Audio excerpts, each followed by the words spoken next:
السلام علیکم، میں نرجس خاتون ایک ایجوکیشنسٹ اور ایک اسلامک اسکالر تمام خواتین عالم کو، خواتین اسلام کو عالمی یوم خواتین کے حوالے سے مبارکباد پیش کرتی ہوں۔ اور اسلامکلی تو ہم یوم خواتین جو ہے وہ 20 جمادی الثانی کو مناتے ہیں، اور عالمی طور پر ہم 8 مارچ کو مناتے ہیں۔ یوں تو ہر دن خواتین کا ہے، لیکن جب ایک دن مختص کر کے ہم خواتین کے حوالے سے مناتے ہیں تو یہ ایک بہت خوشائن بات ہے کہ تاکہ ایک ریکال ہو، تاکہ وہ خواتین جو کہ حقوق سے محروم ہیں ان کو اپنے رائٹس ملیں۔ اور صرف میں سے یہی ایڈوائز کروں گی کہ خواتین کو اگر اسلام نے جو رائٹس دیے ہیں وہی دیے جائیں تو اٹس کوائٹ انف۔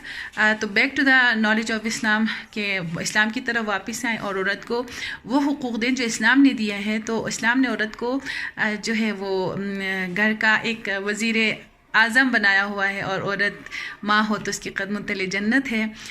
تو خواتین انشاءاللہ دعا گو ہیں کہ جہاں پر بھی کسی بھی طرح سے ان کے اوپر کوئی ظلم ہو رہا تو اللہ تعالیٰ انہیں نجات دے۔ اور آج کے اس عالمی یوم خواتین کے دن بیٹھ کر سوچیں کہ ہم سے کہاں کمی کوتاہی رہ گئی ہے، اگر کہیں کمی کوتاہی ہے تو اس کو دور کرنے کی کوشش کی جائے۔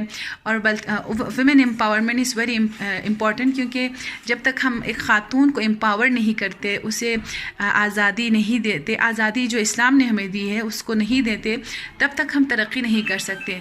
اور الحمدللہ ہم دیکھ رہے ہیں کہ بلتستان کے معاشرے میں خواتین ہر فیلڈ میں آگے آ رہی ہیں۔